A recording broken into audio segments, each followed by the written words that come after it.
84 సంవత్సరాలు అదొక సుదీర్ఘ నిరీక్షణ. రేయింబగళ్ళు కన్నీటితో ఉపవాసముతో దేవుని సన్నిధిలో గడిపిన ఒక వృద్ధురాలికి దేవుడు ఇచ్చిన అద్భుతమైన బహుమానం ఇది.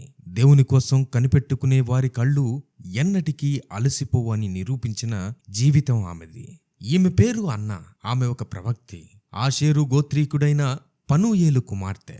దేవుని ఆలయములో ఎడతెగక ఆరాధన చేసే దైవజనరాలు. వృద్ధాప్యంలో కూడా దేవుని సేవలో అలసిపోని ఆత్మీయ తల్లి. ఆమె జీవితం పూలపాన్పు కాదు. వివాహమైన 7 సంవత్సరాలకే భర్తను కోల్పోయింది. యవ్వనంలోనే వైధవ్యం ప్రాప్తించినా ఆమె నిరాశ చెందలేదు. లోకాన్ని ప్రేమించలేదు.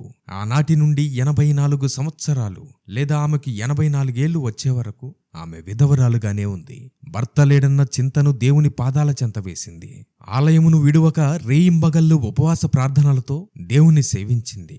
ఒకరోజు యోసేపు మరియలు బాలుడైన యేసును ధర్మశాస్త్రం చొప్పున ప్రభువుకు అప్పగించడానికి దేవాలయానికి వచ్చారు. అదే గడియలో అన్న అక్కడికి వచ్చింది. పరిశుద్ధాత్మ ప్రేరణతో ఆ శిశువును చూసిన వెంటనే ఈయన ఇశ్రాయేలు విమోచకుడు అని ఆమె గుర్తుపట్టింది. షిమ్యోను ఆ బాలుని ఎత్తుకొని దేవుణ్ణి స్తుతించగా అన్నా కూడా దేవునికి కృతజ్ఞతాస్తుతులు చెల్లించింది. అంతేకాదు, యెరూషలేములో విమోచన కొరకు ఎదురు చూస్తున్న వారందరితో ఆ బాలుని గూర్చి సంతోషంగా మాట్లాడింది. అన్నా జీవితం మనకు గొప్ప ఓర్పును, నిరీక్షణను నేర్పిస్తుంది.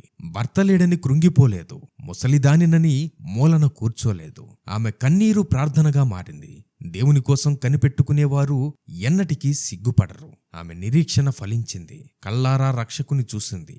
ఎడతెగని ప్రార్థన, దేవుని మందిరంలో గడపడమే నిజమైన భక్తి అని ఆమె జీవితం సాక్ష్యమిస్తోంది. ముసలివారైనను వారు దేవుని మందిరంలో చిగురించగలరు.